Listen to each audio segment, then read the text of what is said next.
মাননীয় প্রধানমন্ত্রী জনাব তারেক রহমান সাহেব 17 তারিখে দায়িত্ব নিয়েছেন। যা বলেছেন, যা প্রতিশ্রুতি দিয়েছেন, একদিন যাচ্ছে, পরের দিন সেটা আবার নতুন করে আরেকটা পদক্ষেপ নিয়ে প্রতিশ্রুতিটা রক্ষার চেষ্টা করে যাচ্ছেন, যা দৃশ্যমান।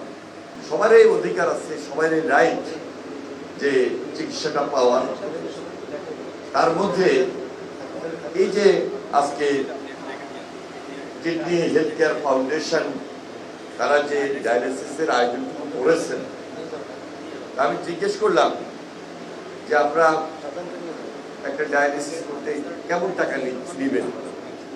উনি যেটা বললেন যে পার্শ্ববর্তী যে গণস্বাস্থ্য হসপিটালে মিনিমাম ১,৫০০ টাকা, উপরে হয়তো বা কত গ্যাপেতে ভিন্নতা আছে, কোথাও ৩,০০০ নেয়, কোথাও ২,৫০০ নেয়।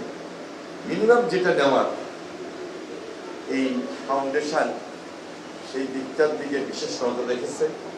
আমি আন্তরিকভাবে মোবারকবাদ জানাই তাদের এই উদ্যোগের কারণে, এবং খুবই এক্সপার্ট আমাদের অত্যন্ত সম্মানিত ডাক্তার জাহাঙ্গীর সাহেব, তিনি আপনাদের এই ফাউন্ডেশনের সঙ্গে দায়িত্ব নিয়ে ফর পিপল জড়িত আছেন।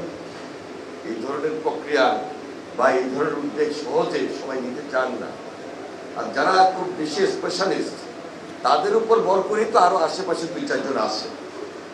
আমার এখানে অনেক ডাক্তার সাহেবরা আছেন, মানবতার সেবায় আপনারা সবসময় কাজ করার চেষ্টা করেন।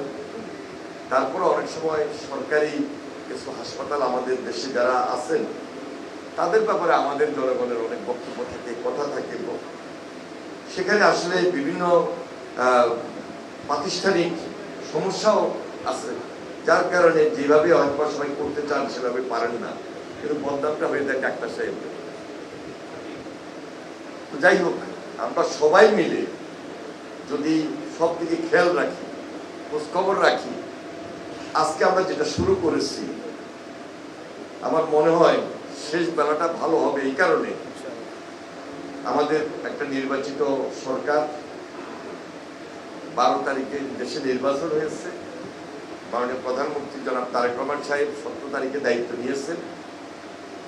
যা বলেছেন, যা প্রতিশ্রুতি দিয়েছেন, একদিন যাচ্ছে, পরের দিন সেটা আবার নতুন করে আরেকটা পদক্ষেপ নিয়ে প্রতিশ্রুতিটা রক্ষার চেষ্টা করে যাচ্ছেন, যা দৃশ্যমান।